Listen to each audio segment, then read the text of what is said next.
I think Yes. this world's in the place that it's in because too many people are focused on all the that you just said instead of working on making themselves be a better person and in turn helping other people and not worrying what the your neighbor thinks about your efforts. You know what I mean? Yeah. You know, like that's how I feel. Welcome back to the Artful Dollar. Today I'm sharing an episode of an interview with me by Rob Smead, who's the owner of Electrum Tattoo Supply. He has a podcast called the Business of Tattooing Podcast. Definitely give that a follow and check that out. So in this episode, I give you a little bit of background and behind the scenes look at the Artful Dollar, what our whole business does and looks like. We also talk a lot about the future of tattooing. We both volunteer with the APT, so we share a little bit more about the Association of Professional Tattooers. And in general, it was just an amazing opportunity to talk with someone who's very business-minded about tattooing, is very future-focused, but has also been in the industry for a while and seen these changes. So definitely check out this episode, and I hope that you get a ton of value out of it. Here it is, me and Rob Smead. Yeah. Well, anyways, glad that you could make it and do the podcast with me. So thanks for making some time. Sorry. Yeah, I've been wanting to do this with you for a while now. Like I've been seeing what you're doing, and I love anyone normalizing business education and theory in tattooing. Yeah, it's important for sure, and it's definitely a good time to talk about stuff because there's definitely a lot going on. Yeah. In the tattoo world today for sure. So yeah, I was just talking to a guy from the Netherlands, and he was just talking about how he's been trying to market himself more and do some of the things that I teach on Instagram. And the other artists at his shop just kind of like their thinking is like, if you have to market yourself, that's a sign that like your tattoos aren't good enough or something like that. Like that's the mentality, the mindset around it. And I'm like, man, that is such a limiting mindset around marketing, but that's very common, Yeah, I think there's a general understanding amongst true business people in regards to there's a definite separation between artists and business people. Generally, artists aren't necessarily great business people, Right, artists need to think more like businesses, but businesses need to think more like artists, in my opinion. Right. And it sounds corny or cheesy, but like the entrepreneur, like be both, be the best of both, because you need to be creative in business and you need structure and systems in art. And when they come together, like it's the hybrid tattoo artist. And that's what I want to see the future. I think the future of tattooing is going to be these hybrid tattooers that they are exceptional artists to a high, caliber, but they also think and understand the business side of tattooing. And those are going to be the ones that excel. Yeah. So let me give you a little bit of a formal introduction so everybody knows who you are. Yeah. Obviously a tattoo artist, also financial coach, advisor. Yeah. I worked as a financial advisor for a while. I have a license, but my license is not hung with a firm. So I'm technically not a financial advisor at this moment. But you have background in that. I have background in it. Yeah. Well, that's good to know. And then obviously you have your own podcast as well, the Artful Dollar. Yeah. So you're very focused on money management and Ryan Roy. So how long have you been tattooing? I started tattooing in 2009, and I tattooed full time for 13 years. And then in October of 2022, the financial coaching program that I lead, the Artful Dollar, also same name, it just took off. We got swamped with tattoo artists because back in 2022, the market was still shifting and changing, but tattooers were busy and they needed help saving and managing their money, and they weren't doing it. And I talked to people 10 years into tattooing who have $1,000 to their name and they don't have anything to show for it. And so we were working with a lot of tattooers in that position, making good money, but didn't have any structure or system to save, deal with taxes, back taxes, paying down debt, saving for retirement. And we built a whole system and structure to consistently help them do that. And so I stopped taking tattoo appointments in 2022. And I haven't tattooed, I'd say professionally. I've done a couple tattoos and, clients here and there, but I would say I haven't really tattooed professionally since then. So your primary focus is just now coaching and helping other people be financially secure and successful. Yeah. So then in 2023, we were just noticing a lot of the tattooers that we were meeting with were not in the position where they were making enough money to really feel secure. They needed more help with marketing education. I've been studying marketing for years while I was a tattooer and owning my own shop, trying to understand, what strategies I could do. Because it was a private studio. I had to find my clients, go out, hunt them, kill them, drag them home and eat them if I wanted to keep a roof over my head. And then in building the coaching business, I pretty much invested an Ivy League college education amount of money in marketing education myself. And so we started the Artful Marketer, which is the marketing program that we offer as well. And so we help tattooers make more money and we help them save and invest that money for the future. That's awesome. I read a statistic, and I don't know if this is true, but says that you built your coaching business, and after you did that, you were generating around $100,000 a month in revenue. Is that a true statement? It's true. Yeah. We have had months where we've done over 100K. We did over $1 million in total revenue in 2023. We did just under $1 million in 2024. And it's because I understand. I'll tell you this, selling coaching programs to tattoo artists is not easy.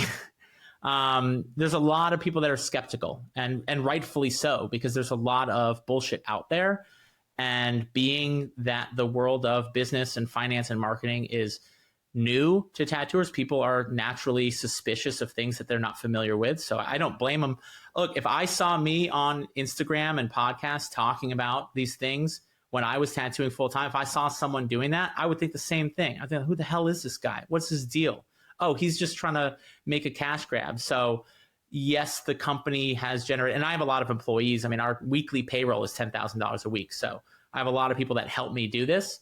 The more exciting part, like that's all fine and dandy, but the fact that we've worked with over 600 tattooers around the world, the fact that we have dozens of case studies of tattooers that have never saved $1,000 in their entire 10 plus year career, now have 20, 30, 40,000, now buying their first home, owning multiple shops, they're marketing themselves, they're having fun marketing, and they're having fun making more money, and they've completely transformed their whole relationship with business. That impacts their kids' lives, their spouses' lives, their families' lives. That, to me, is a far more exciting statistic, and the revenue is just a side effect of providing that kind of value for our clients.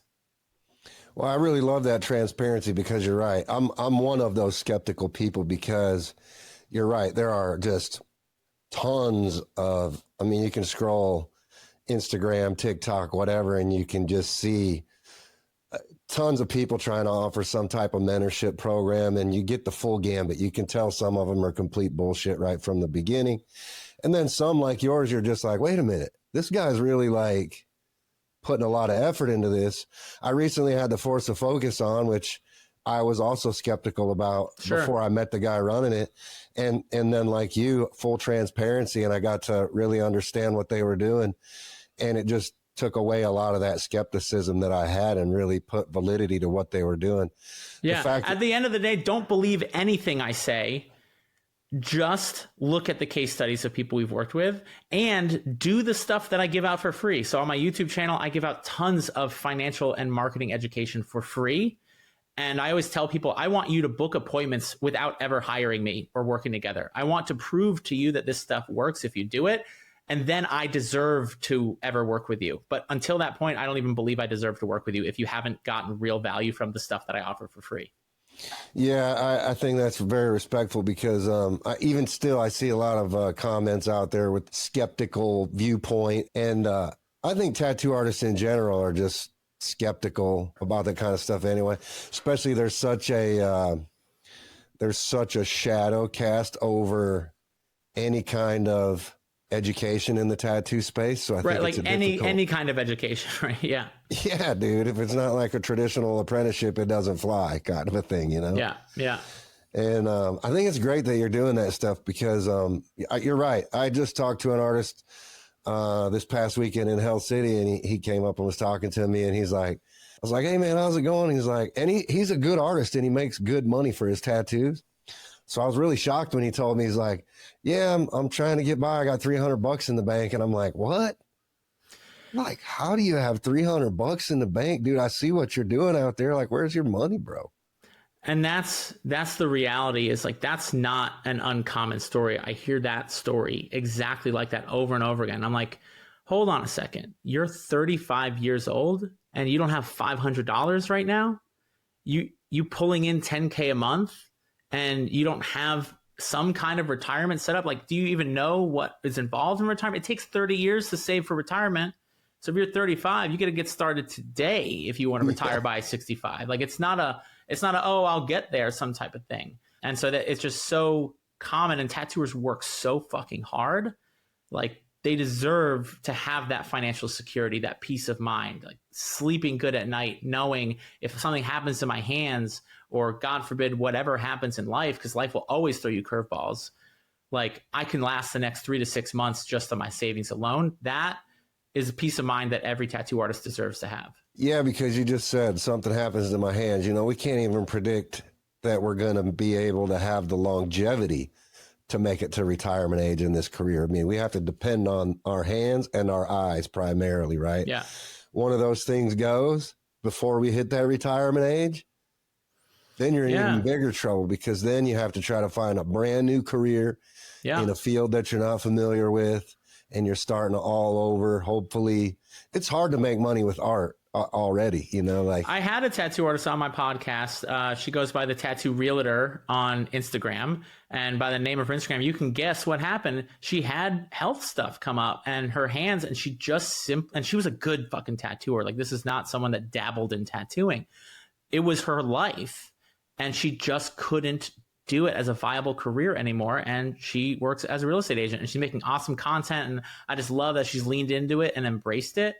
But that's a very real possibility for anyone out there, you know? Yeah. Are you primarily focusing your business to tattoo artists, or do you financial advice for anyone really? So the Artful Dollar program, we have had people that are not tattoo artists do that program. I've had therapists, psychologists, photographers, barbers, dancers. I've had all kinds of people, but it is 99% tattooers, because that's who my marketing speaks to mostly. And just hot tip for anyone out there, like, the more you niche down who you're speaking to in your content, not just people that like tattoos, but people that like this kind of tattoo that are also into surfing and nature, or whatever your niche is, like, that will speak louder to those people, and they're going to be more likely to work with you. So I speak very loudly to tattooers, and people outside of my niche also want to work with me. Our marketing program is 100% just for tattoo artists, only because I feel like while you could apply what we teach to almost any business, it's easier and more effective for me to just teach this stuff. I can make half the content for you, and then you just have to finish it off. And I do a lot of done mostly for you type of work. And it's just easier to just work with tattooers for marketing. So what's been your biggest success story? Who's been your biggest, client that you're the most proud of, and the biggest feather in your cap? So there are quite a few. I would say two of the tattooers that I was particularly honored to get to work with, who have been through my whole Artful Dollar program. One is Nick Baxter. I have so much admiration and respect for him as an artist and who he is as a human being. He's been through the whole Artful Dollar program and gave us a great testimonial case study. Michael J. Kelly has always been one of my favorite tattoo artists, black and gray tattooer. And he, super talented artist. In fact, the conversation we were having one day on one of our sessions, so we do a lot of work around mindset, and mindset's kind of like that thing in your blind spot that you don't realize is like totally getting in your way because it's just out of your vision. Like we were saying in the beginning, thinking that marketing is something you do because your tattoos aren't good enough. Like, that's a limiting belief, right? And you can operate that way, but it's going to be in your blind spot that's actually the thing stopping you from booking more tattoos. Michael said, he's like, I said, what's your relationship with tattooing? When you sit down to tattoo, who are you? And he's like, I am bold and I'm professional and I take risks. And I said, okay, cool. Who are you around money? What's your way of being around money? And he said, childish and immature. And I said, okay, great, perfect. So if you sat down to tattoo and who you were being was childish and immature, how would that go? How well would that go? He said, oh, that wouldn't go very well at all. All right, cool. What if you sat down to deal with money and who you were being was bold and professional? How well would that go?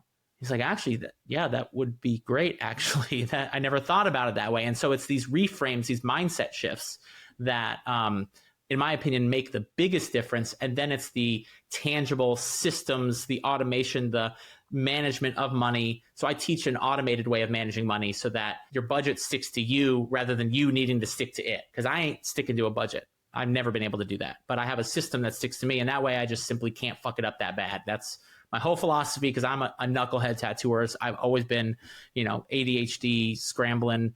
Without my systems and structure, my life just devolves into chaos. So those are the two tattooers but I've worked with so many. Bud McPherson, Chris Cockrell are just two people that I've worked with over the past couple of years. Chris Cockrell was a 20-year tattooer. Bud McPherson also tattooed a long time, traditional Japanese tattooers, and they had this idea like, oh man, can you really teach an old dog new tricks? I've been doing it this way. I don't take pictures of myself. I don't market myself. And I make marketing fun, because if you're not having fun with it, you're not going to do it consistently. And Chris Cockrell, we have up on my website, you can check it out, but I think he was doing, I don't know the exact numbers, so I don't want to botch it, but somewhere in the 5 to 7K range on average. And he had a 12K month in just a couple months of going through our Lighthouse game process and making content and direct, marketing and really creating conversations. That's ultimately what I want my marketing to do, is create as many conversations as possible so that some of those turn into a tattoo now, some of those turn into a tattoo later, and some of them never turn into a tattoo. But if you don't get a no, you're never going to get a yes. And so I want to get as many no's as possible. I want to get as many people not interested as I can, because then I'm going to get more people that are actually interested. But if you're afraid to get a no, or you're afraid to bother someone or whatever, then you're really limiting how many people you'll ultimately reach with your marketing. Yeah. So you're not only teaching people how to manage their money better, but you're teaching them how to make more money. Yeah, that's the Artful Marketer. Yeah.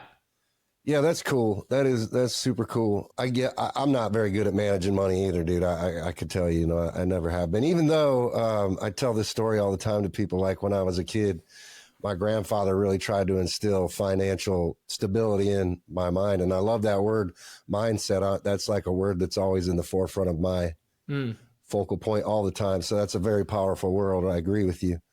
But my grandpa used to give me chores to do. And if he gave me $1, he'd give me 4 quarters, and then he'd take 2 quarters back. And I'd be like, what are you doing? And he'd be like, you need to save half of your money, so he'd go put money in a savings account for me. But I would have never done that on my own. I'm still, I've always contributed money to IRAs and stocks and things like that. Yeah.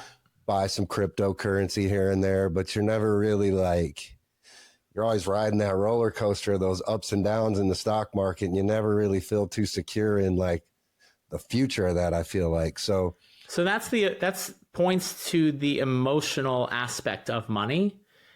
And money and emotion are inherently tied together, right? You make a bunch of money, you feel some type of way. And you get a big bill in the mail, surprise, you feel some type of way. And that feeling dictates your actions from that point on. And if you don't have anyone to talk to about the emotional side of money, you can go to your tax advisor, CPA, your financial advisor, right? They'll help you invest money. But if you're what about my fear of money, my scarcity mindset? I don't think it's possible for me to retire, let alone save an emergency fund. If you don't believe it's possible, then you're not going to take actions that are consistent. You'll only take actions consistent with your beliefs, right? So if you don't believe it's possible, you're not going to take actions consistent with doing that. And a big part of what we talk about is the emotional side, the thought process, the limiting beliefs, and really rewrite the script, reprogram. But it takes work. It takes building awareness, and it's not fun. There are a lot of parts of my work that are fun. Some of those internal work parts are not fun. That's why they're in our blind spot, because we've been spending our whole lives avoiding looking at it. And when you actually face it, it's uncomfortable, because you're faced with the fact that you've believed something that helped you feel safe and comfortable and familiar. And continuing to believe that is only going to hurt you. And so you have to give up the thing that has felt safe and familiar in order to grow and expand your life, what's possible for you. And that process it's like a bit of an ego death type of an experience, you know? Yeah. Yeah, I like that entrepreneur word that you used too. Yeah. I've never even thought about that. I heard someone say, I didn't coin it, but I heard it and I was like, that's what I want. I want to create entrepreneurs, you know? I think the world needs more artists. Artists are sensitive beings, and that's what makes us artists. And I think the world would be better if more artists were in the position of power, of influence to change the world. You look throughout the 60s and 70s and 80s, artists actually made some of the biggest impact on the way that society thinks. And I want to empower artists. So the best way that I can empower artists to make that change in the world abroad is to give them the tools and the skills and the knowledge and the mindset that they need to be successful with money. Because if they are, then they'll be in the position where they have the freedom, the time, the energy to make that kind of art that makes that bigger impact. Yeah, you're right. You're right about that. You know, that's why I started the business of tattooing, not the podcast, but long before this podcast, I've been writing in Skin and Ink magazine for a couple of years now. And I write the business of tattooing article in there. And that's all focused at helping, you know, tattoo artists develop better business practices. And so what do you kind of focus on? I'm just curious, like, what do you like to write about? What do you like to talk about? Oh, a whole gambit of things. You know, I talk about just basically anything that I feel like the artists that I'm in contact with are struggling with on the business side of tattooing. Yeah. So like one key aspect that I was really hot topic around when I first started writing was like intellectual property and protecting your ideas, because tattoo artists would come to me all the time. And in fact, it just happened today. I got a message on Facebook from an artist. He said, "Hey man, I've got this idea for a tattoo machine and I think it's a revolutionary thing." And I just automatically hit the stop button when people come to me like that. And I'm like, "Whoa, stop. Don't tell me your idea." He's like, "What?" I'm excited and I get it. And I'm like, "But yeah, you need NDAs. You got to get a patent in place. You got to protect yourself, because there's a lot of pirates out here in the ocean that will just steal your ideas." I hate to say that, but it's the truth. You know, that's the way the world works. So, I try to write about things like that and just educate artists on how to protect their business and their, intellectual property and their ideas. Gotcha.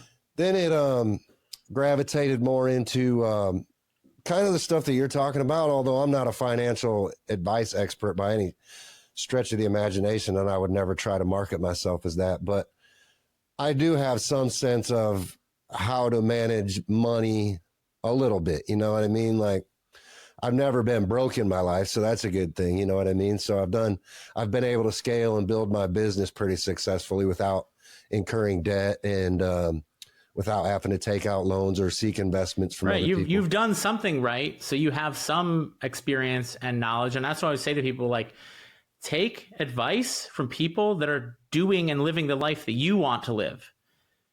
So a lot of tattooers are taking advice from older tattooers, but look in their bank accounts, look at their books, look at the life that they're living. And if they're not living the life that you want, if they don't have the things to show for the work that they've done, then maybe they're the wrong person. I'm not saying maybe they're perfectly happy. That's fine. It just might not be the right advice for you. So be very careful with who you take advice from, and make sure that it's people who have walked the walk and have the tangible proof results to show for it. Yeah, I was just listening to Warren Buffett the other day, and he was saying, surround yourself with people that are better than you if you want to be better, right? Oh, yeah. And it was such a I actually surprised I had never heard that from him before because I listen to Warren Buffett all the time. I love Warren Buffett, and I think I also hear a lot of tattooers judging wealthy people, and obviously he's one of the wealthiest people on the planet. But if you watch documentaries about this guy, like, he seems like a fucking cool dude. Like, I would love to hang out with him. He seems like he's funny. He's got a sense of humor. He's a very caring guy, and his perspective on the world, I think everyone, no matter what your income level, just getting 10%, 5%, 1% thinking the way that Warren Buffett thinks would improve your quality of life tenfold. Yeah, but he didn't get that way by default. He's a living testament to the advice that he gives. You know what I mean? Yeah. It's like, and so that's why I respect him. And you're right, his viewpoint on the world is pretty spot on. Mainly, he has a very long-term perspective. So he thinks very long-term, and then he takes actions in the short term that are in alignment with that long-term view. Whereas most people, I think, are just taking actions that are in alignment with, how do I get to the end of the month without dying? Right. Yeah, so I thought it was cool. And ultimately, I mean, that's what, that's what I'm hoping to accomplish with the podcast now, is just surrounding myself with people that have a broader perspective and can impart that on me and our listeners and really help improve the tattoo community in general, by doing so. And I thought long and hard, I was like, well, I could get like all the famous tattoo artists on the podcast. Sure. But I feel like that's what every podcast in the tattoo space is about, And so I want to focus on different things that are just geared at making artists better and having some transparency in relation to the business side of the tattoo industry and kind of what goes on behind the scenes from the business side, from a manufacturer's perspective. So it's been very good for me. We're both involved with the APT now. So that's how we met. And I'm repping my shirt. Yeah. How's that going? It's going good. I was just elected to be on the board. Oh, you did? Yeah. Well, congrats. They asked me to run, and I was like, ooh, like, I don't know if, like, my main hesitation was like, I'm a busy guy. I've got a kid. I'm a single parent half the week. I'm running a company. I have all these employees and clients all around the world. I was like, I don't want to let the APT down. And, I just talked to Tyson and Sean, the president, and a couple people to be like, what do you really need from me? And I think what they're excited about is my expertise in marketing and, growing a business. I've made a couple tweaks to the APT in my time volunteering that made a wild, massive difference in renewals and enrollment and everything like that. And so that's what they're, hoping to have me contribute as a board member is, helping the organization grow, because the more members the APT has, the more they can, one, speak on behalf of tattooers, right? That's ultimately, if anyone's like, what's the APT, the Associated Professional Tattooers? It is regulation with representation. So we are against regulation without representation on behalf of the tattooers. So the APT is kind of like the megaphone voice of the tattoo, the craft, the tattooers. And I like to separate, there's the industry, but then there's also the trade, and then there's the craft. They're influencing each other, but they're also different things. The ABT is out there to speak on behalf of boots on the ground tattoo artists to make sure that the regulations being passed down the line are benefiting tattooing, because we do need regulation. We just don't want it being created by people that know nothing about tattooing. And so it's really there to protect the future of tattooing and to uphold the history, and educate people on the things that we don't want lost to all the changes that are happening. So I am so honored to be able to serve and help that organization that I believe is making tattooing better and leaving it better than you found it. So I'll put a big plug for anyone that wants to join, or anyone that wants to leave tattooing better than you found it. If that's important to you, you absolutely need to join the APT.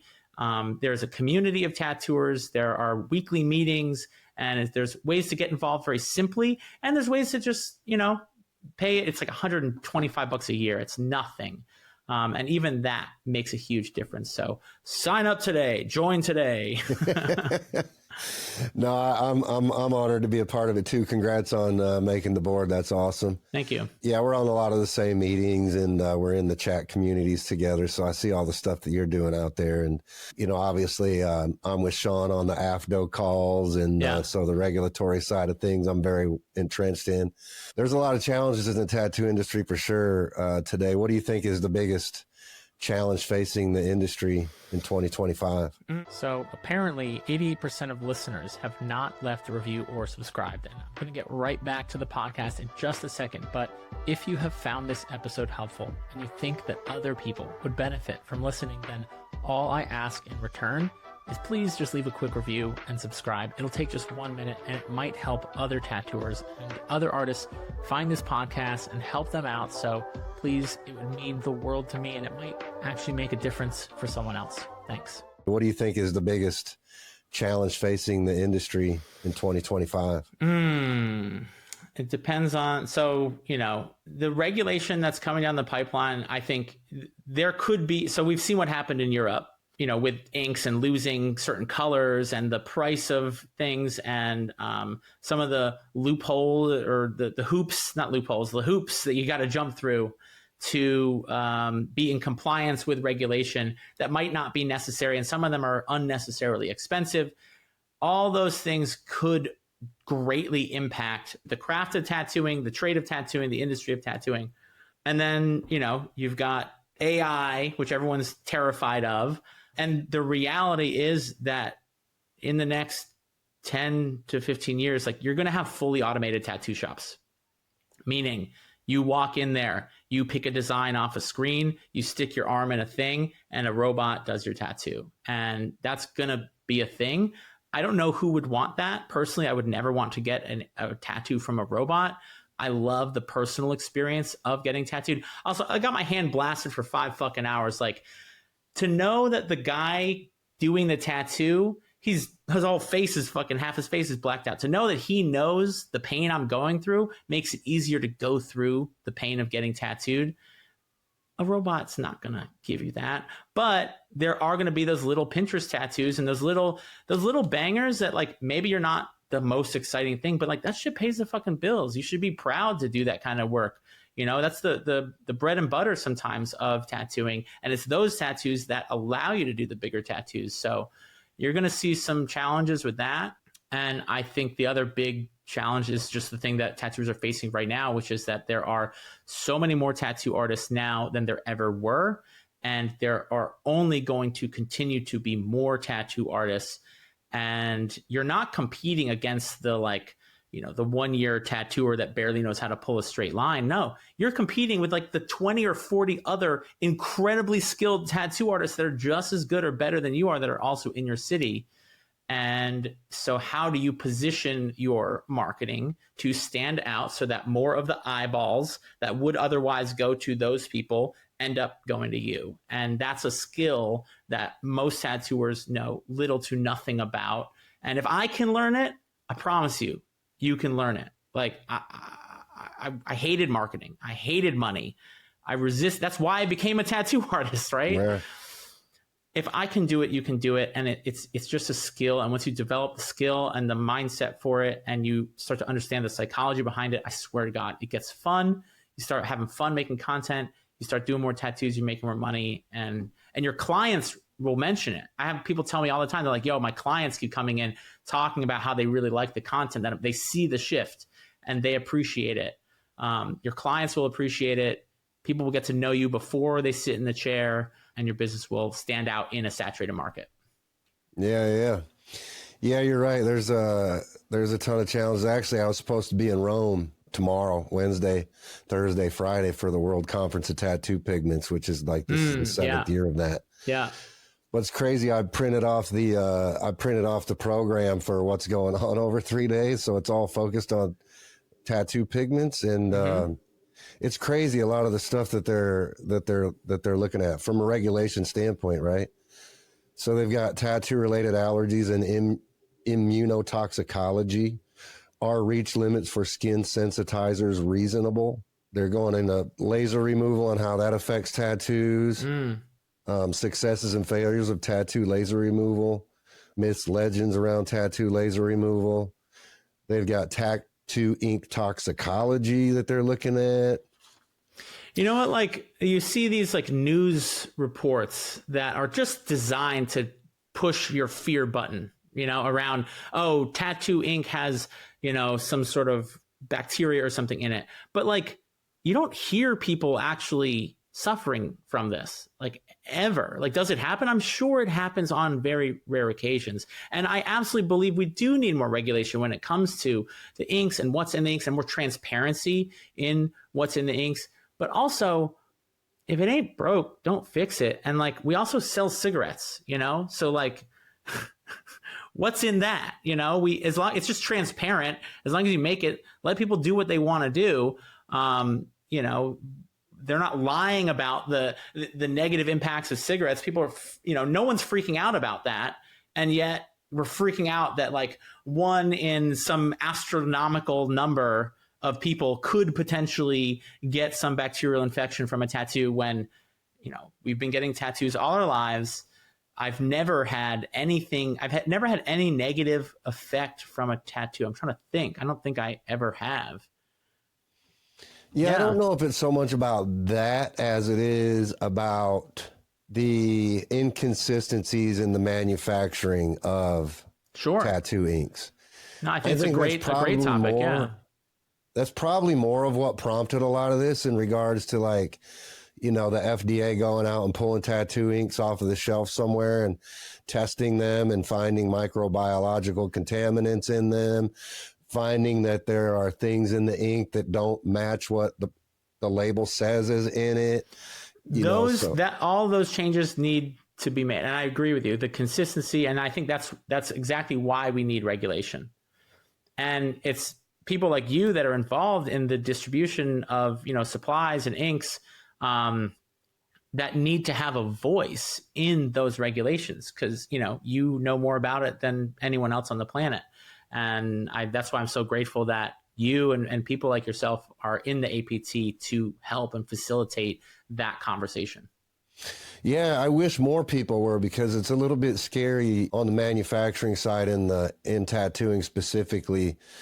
It's a little bit concerning when you're talking to other people that are manufacturers in the space, or even, for example, you know, lidocaine is a huge issue, I feel like, in our industry. I've had a bad experience with lidocaine personally, and I won't ever use it on my own tattoos ever. You had like it was used on you, or you used it on someone else and had a bad experience? I had on myself.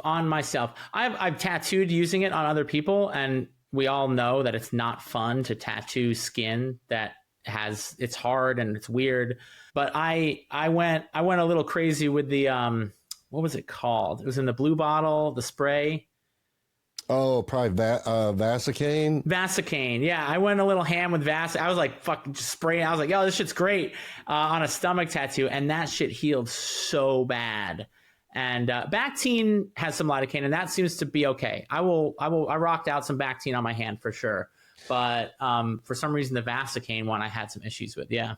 Well, here's an education piece for you. So some lidocaine products have epinephrine in it.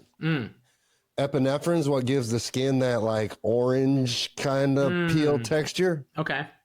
So if you are an artist and you are using lidocaine products, I would avoid ones that have epinephrine in it. And so Bactine doesn't have that? No, Bactine just has lidocaine in it. It's a very small amount of lidocaine. Right. It's not numbing you out. Bactine will never numb you out, but it will take the spice, the sharpness off of it for a short period of time. Yeah. Yeah, it just kind of, it just kind of dulls it a little less spicy. Yeah. Yeah. But I think that's a misconception among artists and clients. Still, it's a very misused and misunderstood product, right? And it's a very dangerous product. It can be a very dangerous product. You probably should go through some kind of training around using these products before being allowed to use them, right? Well, and that's why I'm kind of glad for regulations in that regard, because I think there's going to be a lot of education that comes out of this over the course of time in regard. As I talked about it before, I was like, if you're a tattoo artist and you're using lidocaine products on your client, you're basically assuming risk. you're assuming liability and risk for the health of your client. And if you don't know how to use that product and you overdose your client on lidocaine and they drop on the floor because they didn't know that they have a reaction to that drug, they go into cardiac arrest or something because that stuff gets in their bloodstream and hits their heart and triggers something, you know, who's responsible for that potentially? You know, are you prepared to lose your house, your shop, your everything that you've worked for your whole life just because your client wanted to be numb and you didn't understand the ramifications of that? Yeah. You know, I see in the forums all the time, like yesterday I was looking in the forum and somebody was like, what's the best numbing product? And then people were throwing up links to these ones that have like 15% lidocaine. Right. Oh my God. And I'm like, dude, you can't use, like, you're crazy. Like, that stuff is so illegal. If you're getting a tattoo that takes less than 2 hours to do, you don't know what real pain in getting a tattoo is, right? It's after that second hour, that third, that fourth hour that you're feeling the pain. Before that, it's a cakewalk. I mean, it kind of sucks, but like, you can handle it. The lidocaine only works for the first hour and a half or so. And then you didn't build up any tolerance to the pain. And then you're in a world of pain. And I've experienced that. And again, while I'll never use it, it's just not actually, the juice ain't worth the squeeze, because you're sitting there and you're like, oh, you literally just feel like hot lava is being poured on you. And you're like, I should have never used this shit in the first place. Again, I got tattooed for 5 hours on the knuckle, the side of the hand, that shit fucking sucks. And I was just like, you know what? I'm glad I did it without it. And it was probably easier than had I numbed it up, you know? Yeah. So I'm thankful for regulations in that regard, because there's a lot of that shit that needs to get kiboshed. You know what I mean? It's just not safe for us. It's not safe for us. And I keep telling artists, you know, I'm like, hey, ask your manufacturers about what's in the products. Ask for their safety data sheets. They should be able to tell you everything. Like, my tattoo inks, you want to see sterilization certificates? I got those. You want to see safety data sheets? I got those. Yeah. Full transparency. You know what I mean? Like, it's a safe product. Yeah. We just want reasonable regulation. That's it. And I think that's going to help with, you know, the quality of tattoo artists coming into tattooing. You know, I don't think, personally, I don't believe that more tattoo artists is a problem, and people might disagree with that. I think it's the quality of tattoo artists coming into tattooing that's the problem. And I think if you had better regulation, there would be some kind of standard, not just on like the supplies and inks we use, but the government is looking for insight into, they're looking to actually get tattooing qualified as a trade, a professional trade, like any other trade. And you could get access to grants and all kinds of other government programs if tattooing was recognized as a trade. Well, that has to come with some sort of standard as to, well, what is a tattoo artist and what makes a tattoo artist and how do you get into tattooing and education. And they're seeking guidance on those things. What does an apprenticeship look like? What does an education look like? Without the APT, you know who's going to come up with those regulations? The tattoo schools. Mm-hmm. And most of them, and I'm not going to speak on behalf of all of them, but most of them are just a cash grab by people that are more interested in how many heads can I fill in the class than what's the quality of this education. And so they're going to want to reduce the standards. And I do believe we need to uphold a high standard of entry for tattooing. Yeah, and I know the APT is trying to work on some of that stuff as far as like formalized education for the industry on a state level. And not to police it or enforce it, but just to be a recognized entity by the FDA, by the regulating bodies. Because again, if they don't listen, the APT doesn't have any skin in the game. They're not a biased, they don't offer for sale tattoo education, right? And so there's no conflict of interest. And I think that's why it's so important that the APT speak with the regulating bodies to create these regulations, because again, they don't have anything to profit or lose. They just want to uphold proper standards. Right. Yeah. Are you involved in that part of things at all from the APT standpoint? I'm learning bits and pieces of it, and I can't get into too much of it because all I know is from the one board meeting that I've been on, because I was just it was actually last night. The election just happened, but I'm really fascinated to learn about it. And there's a lot. All I can say is they're putting a lot of thought, time, and energy. And I will say this, the people that are in the APT doing, these are not your average tattoo artists. These are people with like going into PhD programs for, biology. And these are like scientific, thoughtful. They know law, they know business, they know science. These are some of the most exceptional tattoo artists that I've ever had the honor of being in the presence of. And that's who is coming up with this kind of stuff. And so they really, truly, the only thing they want is what's best for the future of tattooing, period. And I'm so glad that that exists. Imagine if that didn't exist. What would happen to tattooing in 10 years from now if you didn't have people like that gathering together? It's a non-for-profit organization. I'm not paid. None of us are paid. There's one employee, Julie. Shout out to Julie for being the master overlord wizard of helping this organization of tattoo artists, keep it all together. But imagine what would happen in the future if we didn't have that. Who's it going to be left up to? It's going to be left up to people in government who they don't know anything, and the lobbyists that are going to lobby for whatever laws they want passed. And then it's going to be up to the tattoo schools who are, going to have the funds and the loudest mouths to get whatever regulation they want passed.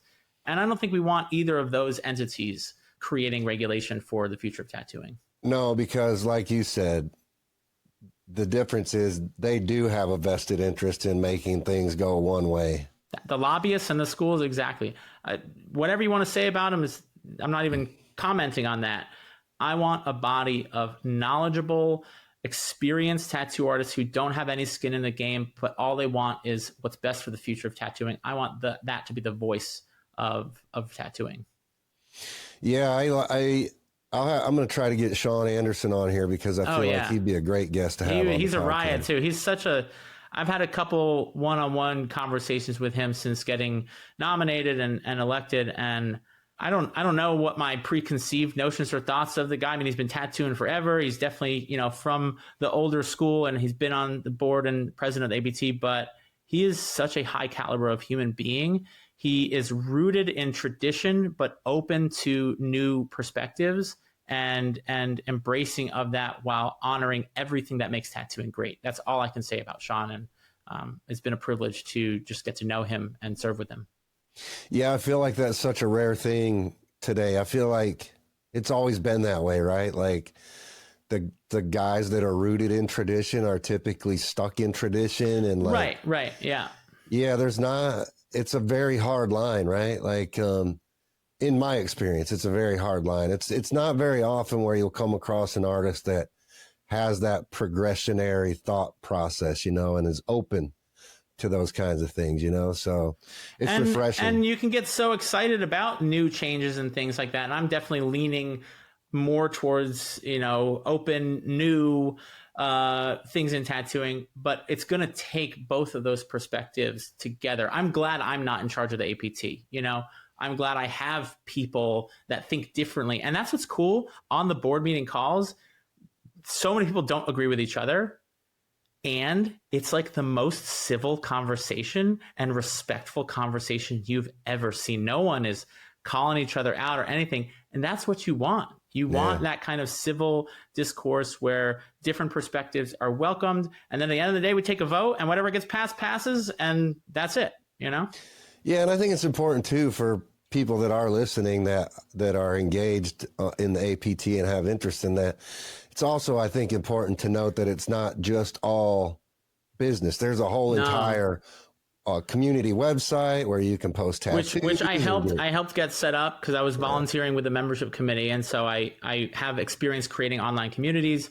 We set up that community so you get membership there. You can, oh my God, you want to do a guest spot? You got a question? You want to know, how do I put on this weird stencil, or you break something and you don't want to go to like tattoo shop talk on Facebook because you're going to get a whole bunch of beratement and weird answers. Go to the APT Circle community. Ask people that they're all rooting for each other to win. And I made a post today on Threads. It was like, the tattoo artists you're surrounded with are either rooting for you to win and supporting you in your growth, your personal and professional growth, or they're judging you for it, right? Yeah. It's one of two things. the APT is a community of tattooers that are all rooting for you to win, regardless of where you come from, how long you've been tattooing, what your background is. If you're looking for that supportive community, man, you will find it in the APT. Yeah, it's a real stark contrast. Also they have a lot of breakout stuff like the Monday Mojo meetups every Monday night. Yeah. Those are fun. Those are just... They have seminars just for... In fact, I think they have one with not the Sailor Jerry, but Sailor... I can't... I'm messing it up right now. They have an interview here. Wait, now I got to get it. Yeah, look it up. I'll look it up. We need a producer in the background pulling up all this stuff while we're talking. Right, like on Rogan. Like, hey, Sam, or whatever it is. Yeah, I'm hoping my podcast gets big enough that I can afford to have that sometime. Professional studio with an engineer in here. That'd be great. Hell yeah. It is a Sailor Jerry, though, right? It is, but not the Sailor Jerry that is no longer with us. I think he's from Canada. I want to get the right info. So I'm not talking out of my ass here. Oh, wait, here we go. Ask the Legend live with Sailor Jerry Swallow. That's what it is. Yeah, that's right. Sailor Jerry Swallow. He's a Canadian tattoo artist, often confused with the late American tattoo legend Sailor Jerry Collins. Despite persistent rumors, Swallow did not steal the name. He earned the nickname as a young boy after a playful encounter with a drunken sailor. So, they do these events. They get these guest speakers to speak on all sorts of different topics and history of tattooing. And this is exclusive for once you join the APT. I mean, again, it's the deal of the century. It's $125 for a year. I keep pushing them to raise the price. Obviously, I'm the entrepreneur. But, you get locked into that, and then you get to come to all these seminars. You get this community. I mean, it's kind of the best deal out there when it comes to online communities for tattoo artists. Yeah, I love it. I got to be the Indiana State rep, so I'm happy about that. So that's been fun for me. I love the APT. It's been a breath of fresh air for me because I tried to be. There's been a few, like the CTS tried to get formed for a while there. There have been a couple attempts at doing things like this, but the APT's been around for a really long time. And I just feel like it is truly the Alliance of Professional Tattooists, and it really is. Like you said, it's a very safe space. It's a very progressive space. It's very, very geared at... It's a progressive space rooted in tradition, which is so rare, and that's what makes it so fucking cool. Yeah, I love it. I love seeing the momentum behind it, and I love seeing guys like you involved in it, and it certainly strengthens the community to have, like you said, the diverse offerings of the community, like you on the financial side, marketing side, and the scientific smart people, and just you would never uncover those rocks on your own. So just have all that collectively in one space is such a valuable resource. And like you said, it's so cheap to be a member of the APT. Yeah. I mean, I'm like, if you are in America, if you tattoo in America, even if you don't volunteer or go to any of the meetings or anything or do anything with it, I'm like, why are you not just a member? Like, why don't you just pay your dues? And, everyone's talking about paying your dues. Like, why don't you literally pay your dues and just support an organization that is helping protect the thing that pays your bills? Why don't you just help it out, Right. I could come on this podcast and talk about my business all day and promote myself. I don't get anything from the APT. I just love tattooing. I love that organization. And I have nothing to gain or lose whether you join it. I just think that it truly is something that benefits individual tattooers, shop owners, supply chains, or supply companies, and tattooing as a whole. Yeah. So what other obviously I know you're really busy, or you're a dad. You've got your podcast. How often are you doing podcast episodes? I generally do one a week. Sometimes I think we're on episode like 66 now. I really just try to be consistent with it. Sometimes I do a solo episode.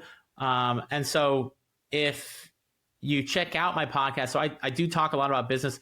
I also talk a lot about mindset.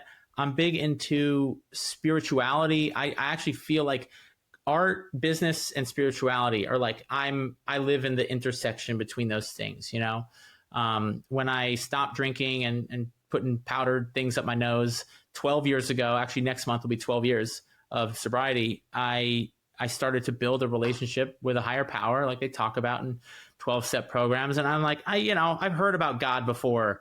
I went to Hebrew school. I grew up Jewish and Catholic, and but they were like, no, you can actually create it to be whatever you want it to be. You can actually create a relationship with a higher power that serves you living a life of freedom and peace. And I was like, all right, that's interesting. Let's explore that. Again, skeptical tattoo artist. And that, I think, is one of the biggest things that changed my life, was getting this broader perspective, putting faith in something. Because, dude, the world is scary. Business is stressful. You don't always know what's on the other side. You have to take risks if you want your business to succeed. And you don't have control over all the pieces on the board.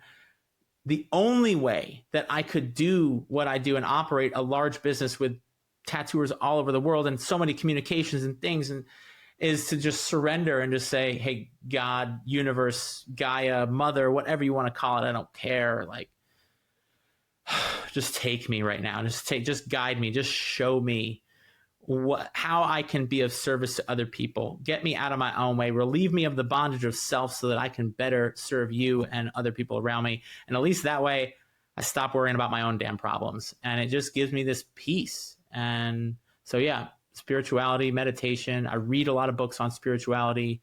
And that's the other very big part of my life, I'd say. Are you very structured in your daily routines? No. I mean, I would say I go through periods where I'm more structured and less structured. I do generally meditate in the morning, even if it's just for 5 or 10 minutes. I do like to keep it consistent. I do a lot of journaling. I do prayer and meditation and journaling. Those are like my consistent practices.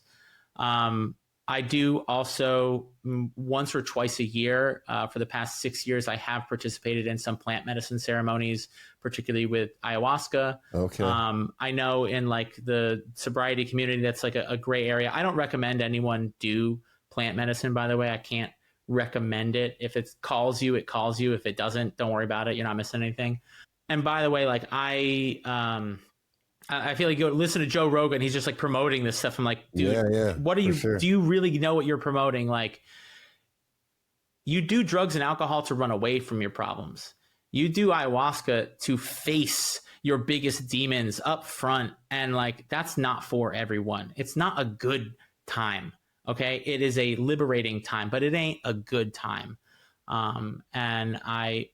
But my life has been about doing the work. Like when they say do the work, facing my own limitations, facing my own beliefs, facing my perspective on the world that no longer serves me, and continuing to give that up, remove everything that isn't who I truly am.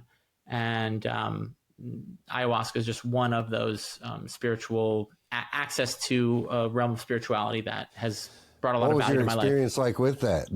Can you talk about that? Oh, I can share about it. Sure. Yeah. I'm going to get right back to this episode, but I just wanted to take a moment to speak to anyone that's feeling a little stuck right now in their tattoo business. Maybe you've noticed things have been slowing down a bit. Maybe things are pretty dead out there. I've talked to hundreds of tattooers who are experiencing that right now. A lot of changes have happened in the tattoo industry, and we either adapt with those changes, we learn how to grow in a saturated market, or we get left behind. And for anyone that is interested in actually having a marketing strategy conversation one-on-one with me, there is a link in the show notes with more details on how to schedule a call so that we can get you clear on what your next action is in helping you book more appointments consistently. So whether that is me giving you an assignment to do on your own, or we want to talk about what it looks like to continue to work together, either way, you're going to get the clarity that you need to take the next action in your business. So check that out. I do charge a small amount for these appointments, but like I said, even if it helps you book just one appointment, it will be worth your time, energy, and money. And I look forward to getting to chat with you. So check that link out in the show notes, and let's get back to this episode. Did you go out of the country to do that? I have been out of the country. I have done it in Colombia, but the shaman, I've only worked with the same shaman for the past 6 years.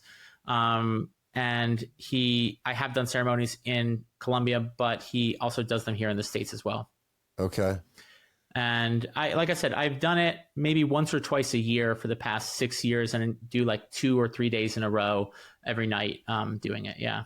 You've done that many ayahuasca ceremonies. So it's been like over 30 individual ceremonies. Wow, that's crazy. I don't know that I've ever heard anybody doing that much. Like, yeah, a lot of people will do it like once or twice. Yeah, and that's usually enough. And honestly, the first time I did it, I thought that I'm like, I don't think I ever need to do this again. And then it feels like it calls you, and you forget about like the second night. I call it the first ceremony, the first weekend. The first night was like not that. It was like interesting. I'd say it was like an introduction to the mother, as they put it. The second night, I turned into a woman and I became pregnant with my own inner child. And I was terrified that I was going to give birth and it was going to hurt. And I was crying and I was like, I wish to God I never should have taken ayahuasca. This was a horrible idea. And then I gave birth to myself and I didn't know what I was. And I had this like rebirth, ego death experience that was both terrifying and wildly liberating. So like, that's not a walk in the park. That's not a chill evening, you know? Yeah. It's super interesting to me. I've never done ayahuasca, but I've like listened to tons of stories from people that have done it, because I've always felt like, I wouldn't say I feel it so much today, but I would say probably like 3 years ago, I was going through a lot of shit in my life, and I felt like it was an outlet that would be good for me to kind of deal with some of my shit that I was trying to unpack. I was going to therapy a lot, and I just wasn't getting there through therapy. You know what I mean? Like, yeah. I wasn't cracking that nut, you know? Yeah. I wasn't feeling better about myself, really. So I started, like I heard Joe Rogan talking about that stuff, and then I was like, man, maybe I need to go do this stuff. And then I was terrified. I'm still terrified, right? Like, I'm like, I don't want. It's terrifying. Anytime I go to do it and like they give you that first cup, which by the way, it tastes horrible. There is like a moment of like, we're really doing this again, you know? Like, it's not, hell yeah, let's go. But do you get sick like all the stories I heard where you're just like puking your guts out? And like... Yeah, sometimes. Everyone's experience is very different. Everyone's experience. And again, that's why I don't recommend it to people. I'm not like, you should do this. Like, you probably shouldn't do this. If you're listening to this, there's probably other ways that the mother has intended for you to get your spiritual, be on your spiritual journey. But if you feel called and you're someone that does the work too, like all outside of that, because I think it's not something that people think you're just going to be changed and you're just going to be this changed person. No, you're going to come back. It's going to teach you lessons. That's really all it's doing, is it's teaching you lessons. And then you have to practice those lessons in your life. And if you aren't the type of person that's willing to do that, then I don't think you're going to see some like permanent change. But yeah, because you're going to ultimately come back as the same person you were before you went. You are. You're going to come back and you're going to be like, wow, I saw this amazing thing. Like, I really felt like I was down. I had this program downloaded into my brain. I felt like there was this psychic surgery being done on me, and inserted into my consciousness was this line of code. And that code was, you're always being safely guided. And before that moment in my life, I never felt like I was being safely guided. I felt like everything I did was about to be the demise and the worst thing. And just living in fear and terror and insecurity. And, I put on a good face. I would, on the outside, try to look confident, but on the inside, I was terrified. And I still get terrified. I still have dark moments. I'm a flawed human being. I make mistakes. I learn from those mistakes. But in those really hard times, I'm always reminded I am being safely guided. And this breakdown that I'm encountering, which by the way, is a blessing, because when you play big games in life, like I'm playing, being a father, volunteering, running a company, like when you play big games, you have big breakdowns. But I'm blessed to have the breakdowns. I'm blessed to have the problems that I have right now. I wouldn't be having these problems if I wasn't living a big, extraordinary, juicy, exciting life. Right.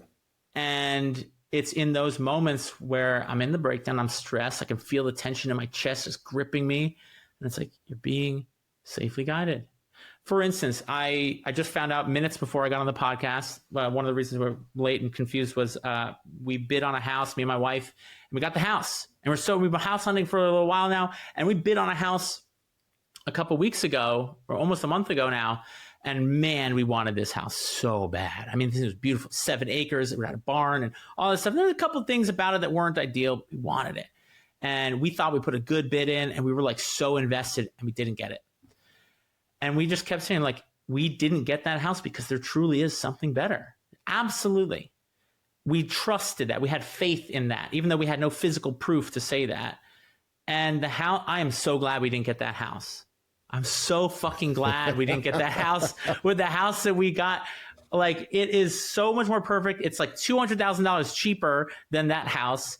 And it's so perfect in so many ways. It's more affordable. It fits what we need. Our kids are going to enjoy it. We got a swimming pool out in Rhode Island. And yeah, so it's just trusting the synchronicities. I'm a big Carl Jung fan. I don't know if you got into Carl Jung, but he teaches a lot about synchronicity. Yeah. And I take a lot of action. I make a lot of mistakes, and I trust the process over and over, rinse and repeat over and over. And the time it takes you to overthink something and then get started, I've already started, done it, fucked it up, fixed it, and then done it the right way, you know? And by doing life that way, I'm uncomfortable all the time, but I see these beautiful synchronicities that come out of the dance of life. And I view my whole life as an art project. My whole life is a dance. The way I interact with people, the way I treat people, the way I spend my time, the way I spend my money, all of that is a part of this bigger art project.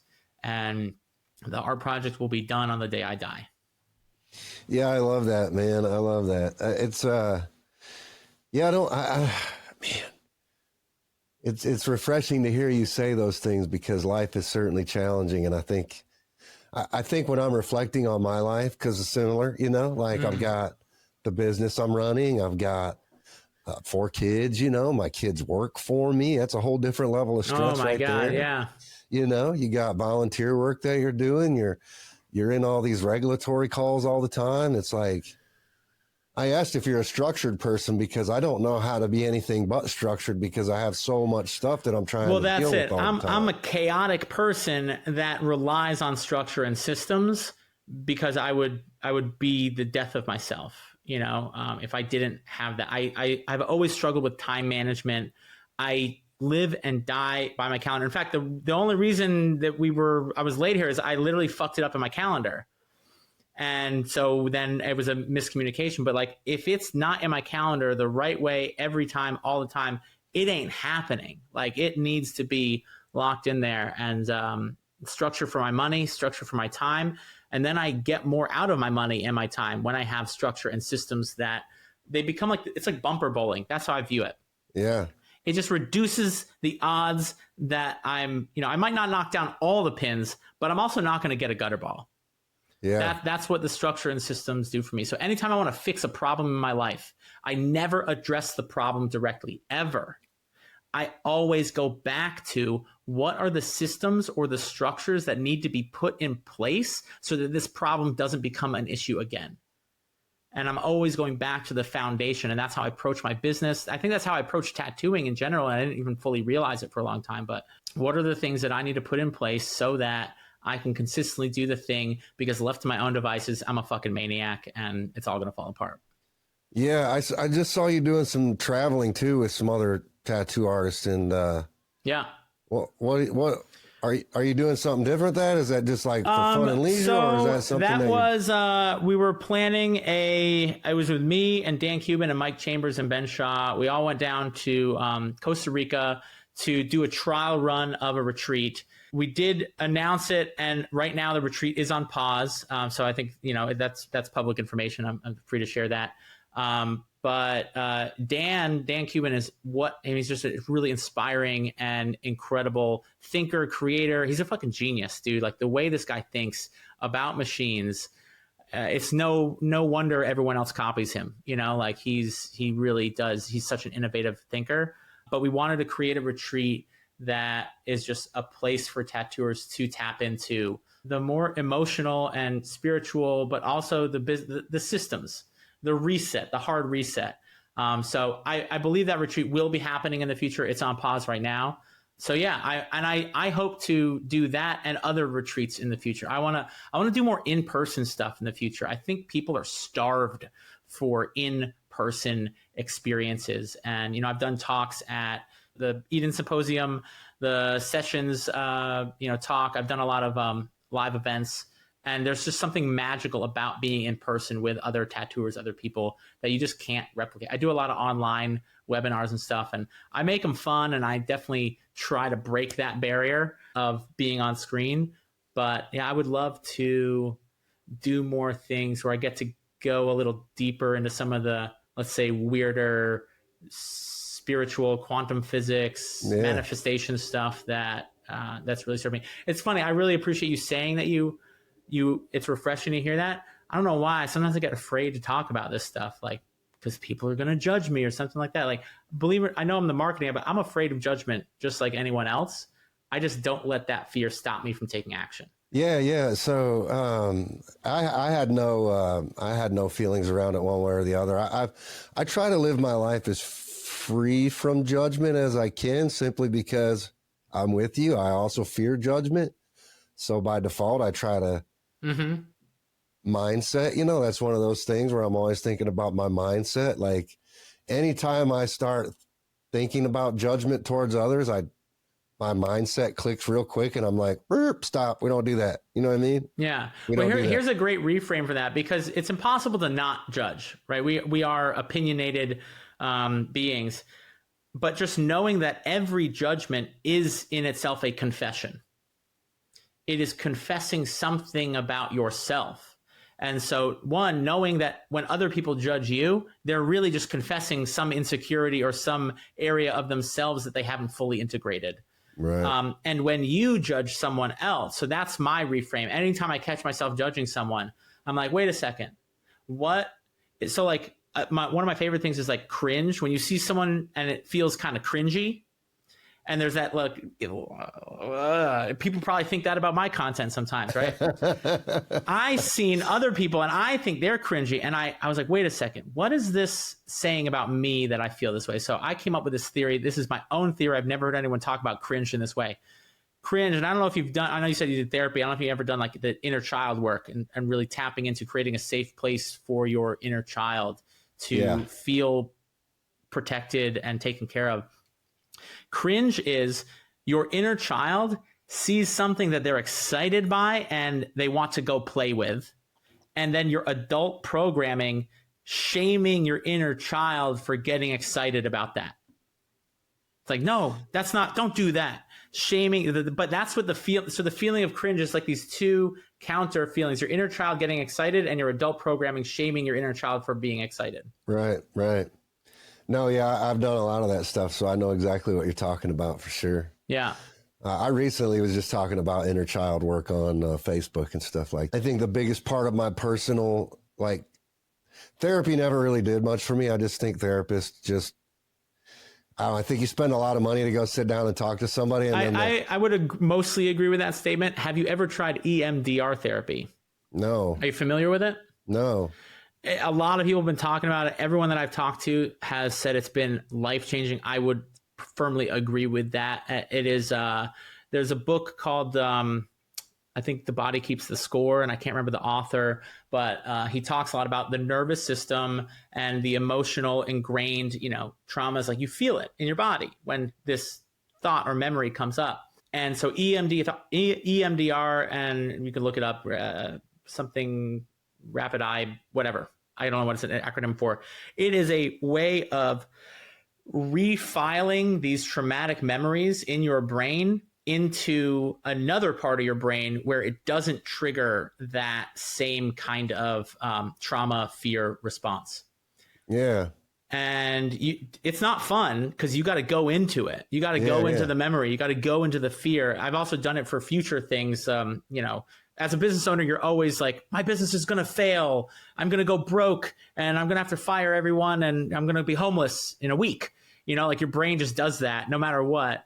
And I've actually used EMDR to help me with that fear as well. And where it used to be like an 8 or a 10 when, you know, a client cancels on me or you get an email, or I fucking had a Reddit post, some tattooers that never worked with me before, and you can go look this up. If you want to have a fun time reading some crazy shit, you can look up Ryan Reddit. But they wrote this horrible post about me, they almost did me a favor because they went so crazy that it's like clearly unbelievable and like none of it's true, or there's weird bits of truth interwoven with total fabrication. When that happened, I was like, that's it. Tattooers are good. This is the next, you know, big thing that all the tattooers are going to make go viral, and they're just going to hate on Ryan. Fortunately, I also did have a lot of clients I've worked with get in there and speak up for me. I didn't touch it. I was like, I'm not, but I had this, I'm like, that's it. It's over. And I'm just going to live under a bridge. And that's just it. You know, you get in that crazy mind thought. I've used EMDR therapy to let go of that fear. It doesn't grip me the way, and that could be that, or anything could bring that fear up.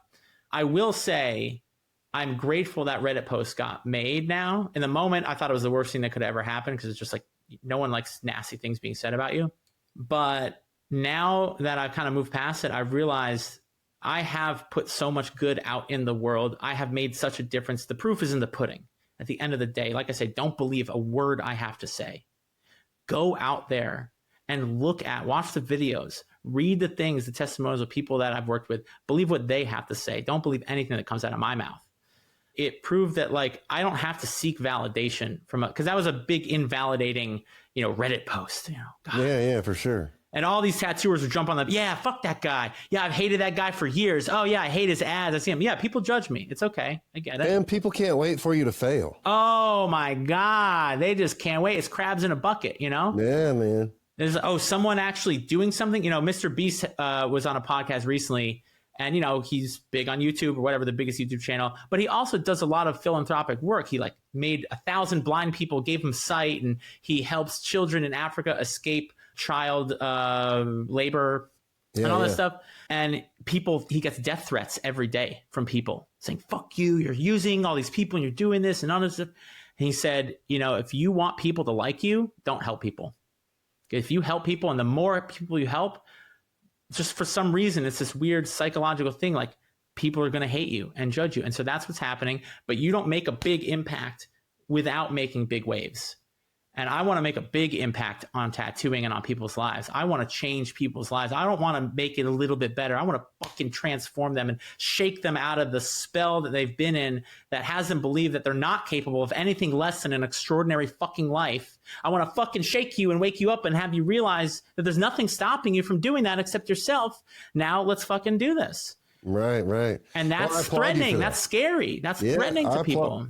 I applaud you for taking that leap, man, because that requires a ton of vulnerability, man, self-sacrifice, and just really sticking your neck out there, like you said, with that Reddit post. And it's crazy. You just think back historically at all the people that have changed the world, and they're all, even still. At the time, look at Jesus. They're fucking nailed his ass to a fucking plank of wood. You know what I mean? People don't when people help people. Yeah, dude. Martin Luther King. Yeah, exactly. Abraham Lincoln. I mean, it goes on and on. Now, let me just be real clear. I am not comparing myself to Jesus Christ or Martin Luther King. But you know what? Because someone's going to make a comment and be like, did he just... No, I'm saying in general... But I think it's okay. But it's okay to compare yourself to those people, because there's one thing that we all have in common. We're all human beings, right? We're all human beings, yes. And I applaud you for that, because I truly believe as a human being, our duty as human beings is to help elevate human beings and make each other better. Help others.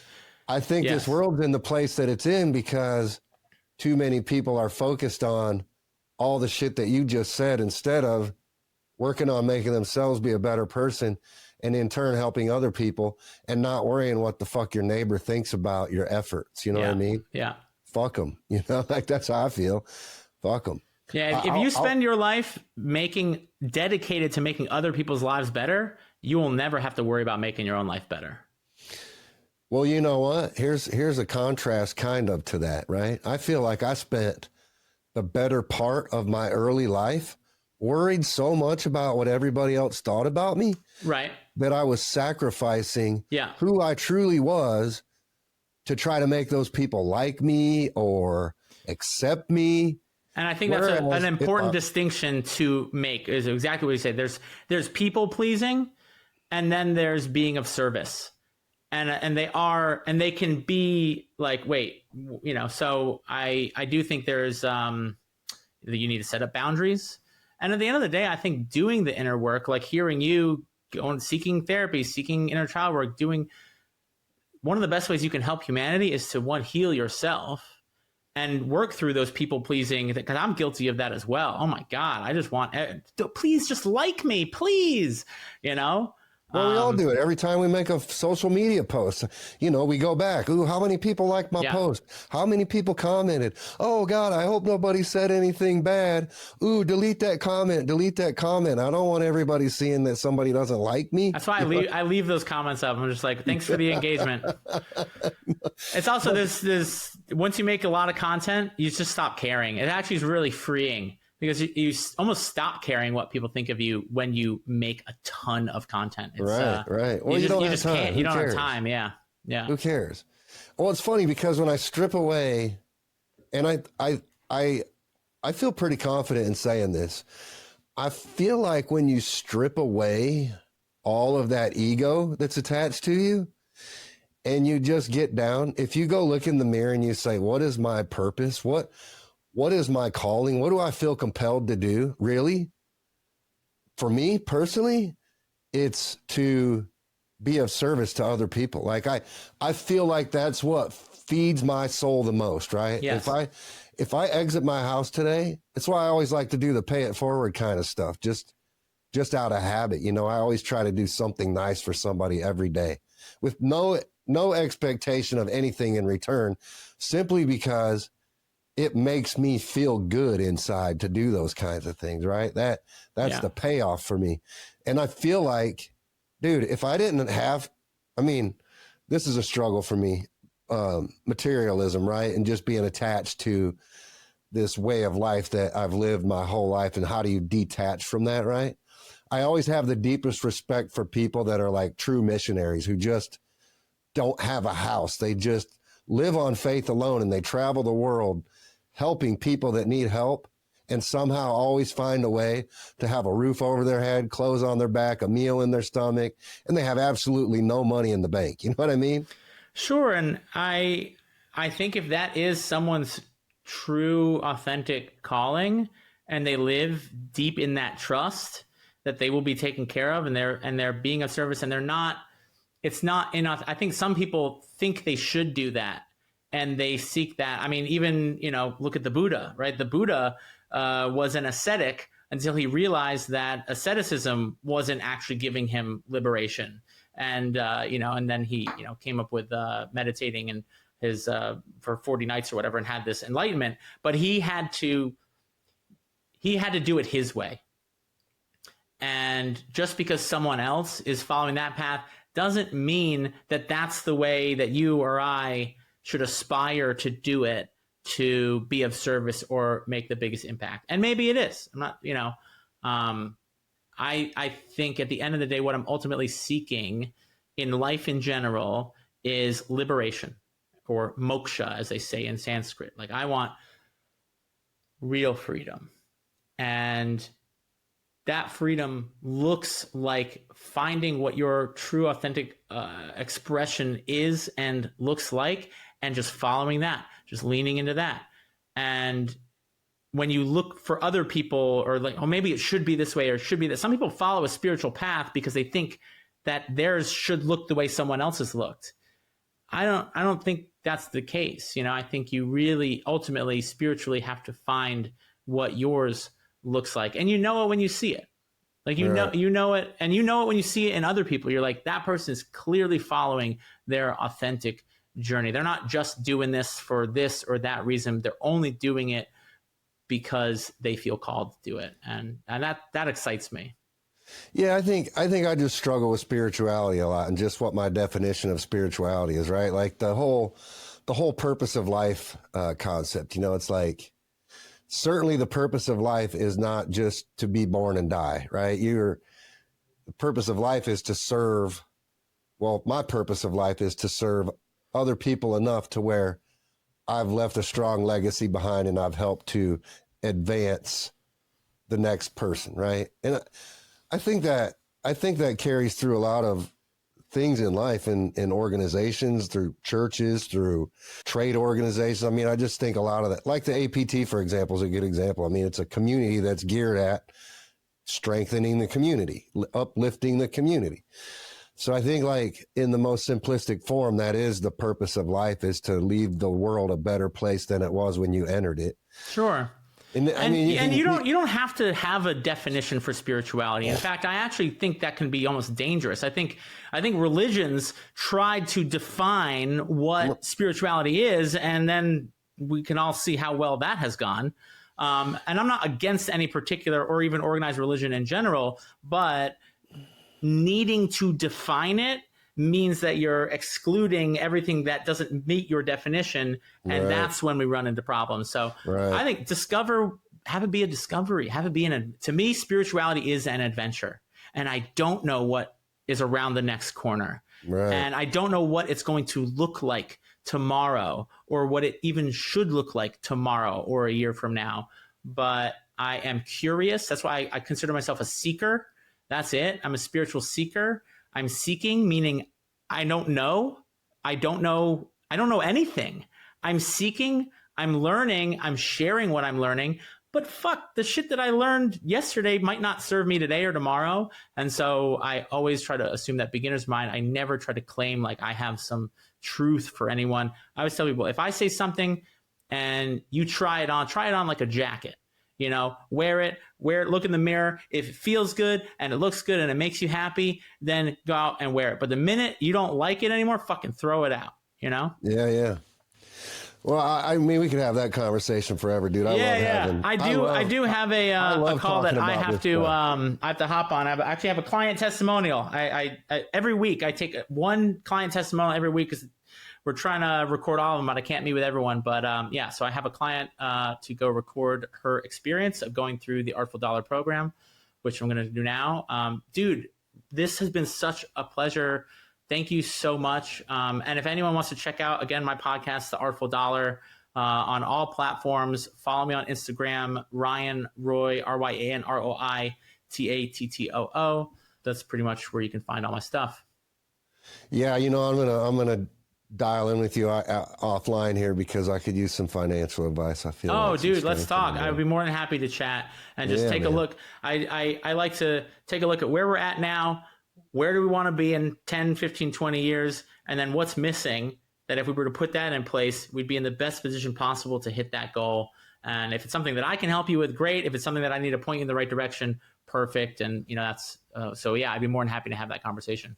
Yeah, dude. Well, hey, man, I appreciate your time today, and I look forward to continuing working with you in the APT, and absolutely building a friendship with you outside of the parameters of that. Man. And I feel we're on the same wavelength. I appreciate that. Yeah, dude. Congrats on the new house. That's exciting. Thank you. Super exciting. And again, congrats on the board election. That's exciting too. You got a lot of stuff ahead of you, so that's cool, man. Yeah. Thank you so much, man. Be well. All right, brother. I will talk to you again soon. All right, if you found this episode helpful, one of the best ways for you to help other artists is to share this episode. Leave a review and subscribe. It helps other people find my channel, and you never know what a difference it might make for someone else. Plus, I will forever be grateful for your support, so I just want to say thank you and have a great rest of your day.